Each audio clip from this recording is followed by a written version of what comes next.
Here are the top 5 popes of all time, according to the most upvoted responses in the Catholic subreddit. Number 5.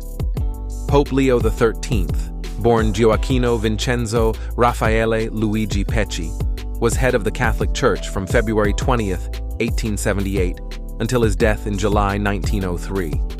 Living until the age of 93, he was the oldest pope whose age can be validated and had the 4th longest reign of any pope, behind those of St. Peter, Pius IX, and John Paul II. He is well known for his intellectualism and his attempts to define the position of the Catholic Church with regard to modern thinking. In his famous 1891 encyclical, Pope Leo outlined the rights of workers to a fair wage and safe working conditions, earning him the nickname the Social Pope.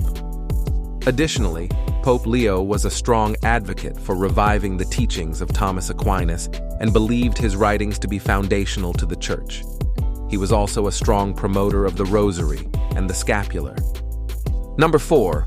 Pope John Paul II was head of the Catholic Church and sovereign of the Vatican City State from 1978 until his death in 2005.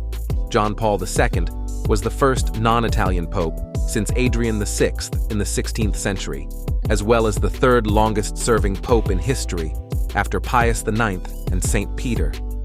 John Paul took papal travel to new heights and traveled over 725,000 miles as pope. He is considered to be the most seen person in human history. His papal visit to Poland in 1979 has often been considered the spark that began the unraveling of the Soviet Union.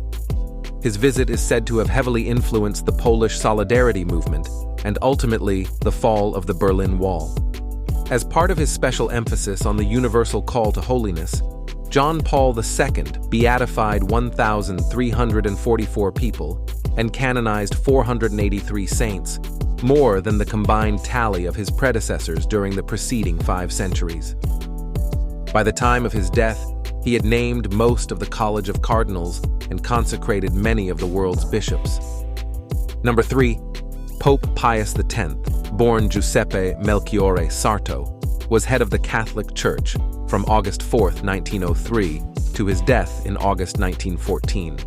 Pius X is known for vigorously opposing modernist interpretations of Catholic doctrine and for promoting liturgical reforms and scholastic theology. He vehemently opposed various 19th-century philosophies that he viewed as an intrusion of secular errors incompatible with Catholic dogma, especially modernism, which he critiqued as the synthesis of every heresy.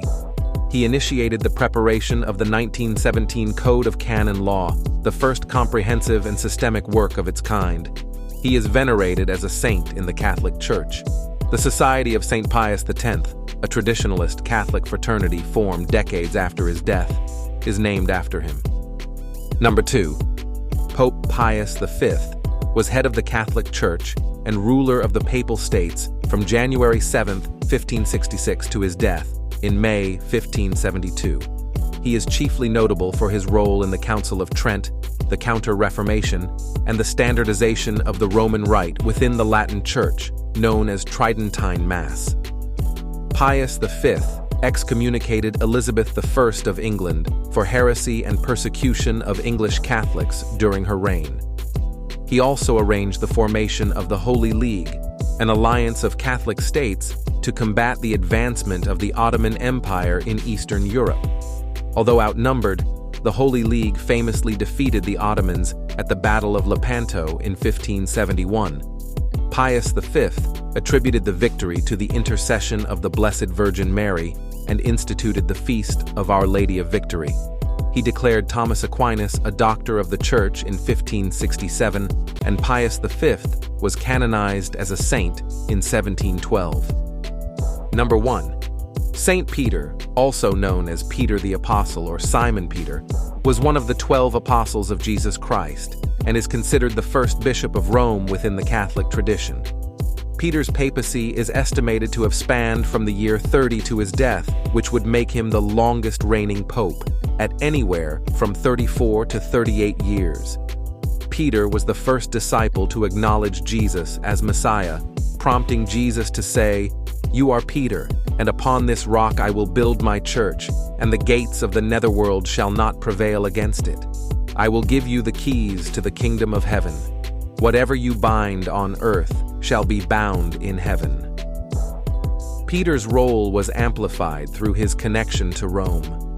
Known as the Eternal City because many believed it would endure forever, Rome had a special place in Christianity's growth. Though the cradle of Christianity is undoubtedly the Holy Land, during the Church's infancy, Peter set out for Rome as a missionary. Christians were not initially well received there. Among the many early martyrs, Peter was killed under the Emperor Nero and buried below today's St. Peter's Basilica. Following Peter was Pope Linus, then Pope Anacletus, and this line of succession continued in an unbroken chain leading all the way to the current papacy of Pope Francis.